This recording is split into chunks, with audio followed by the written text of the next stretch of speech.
So here is our actual hardware, the microscope system.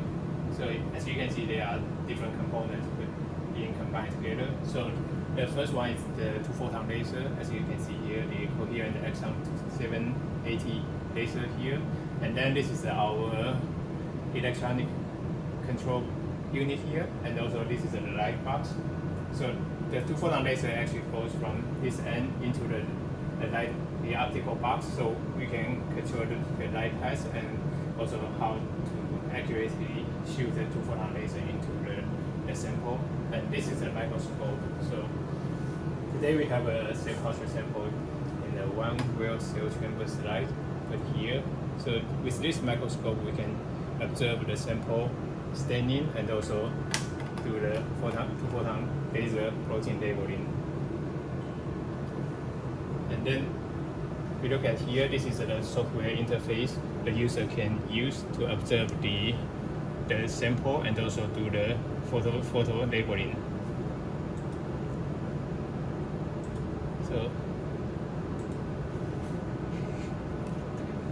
as you can see here, today we have a sample being immunostained for the cell nuclei and also the nucleoli. So this is a smaller aggregates within the cell nuclei.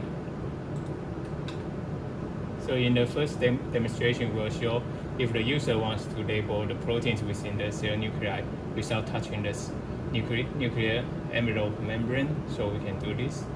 First, we acquire this image. So in the software, there are 3 steps. The first step is imaging. So this will allow the user to take the image. And then we'll go to the pattern generation step. So here we will generate a user-defined pattern using all these small modules, for user to choose from to process, and that's either use the traditional image processing modules, and also optionally we can use user-defined AI modules to process the raw image from a grayscale image into a binarized image. So the original input image, as you can see here, there are cell nuclei being stained with the sci-fi channel, and then we use the image processing steps user-defined to generate the output pattern. So the output pattern will actually direct the laser into the inner area of each cell nuclei. And then we can go to the photo labeling step. So we can preview. So within this FOV, all these white dots regions will be photo labeled. So once we define here, we'll do a 2x2 square here, just to show the speed and accuracy of our photo labeling mechanism.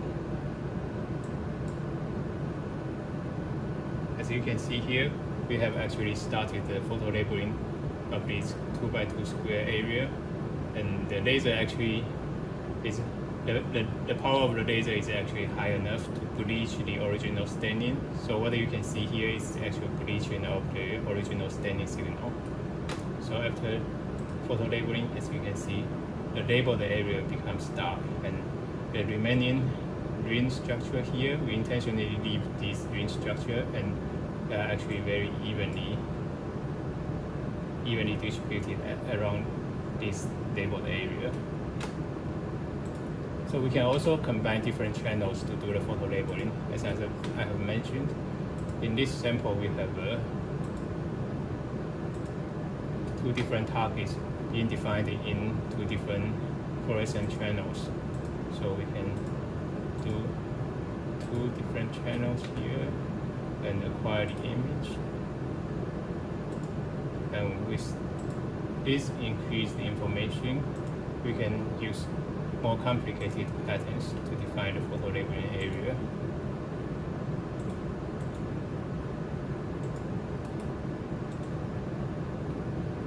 Right, so you can see here we want to use a subtraction mechanism to label the nuclear region without label the area that's defined by the nucleoli staining.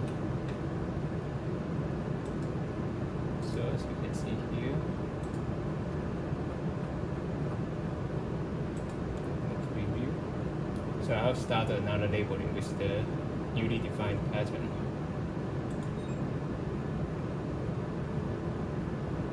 As you can see now, the nuclear region without touching the nuclei will be photo-labeled. And if you go back again, now you can see the nuclear region is photo-bleached, but the nuclei is intact.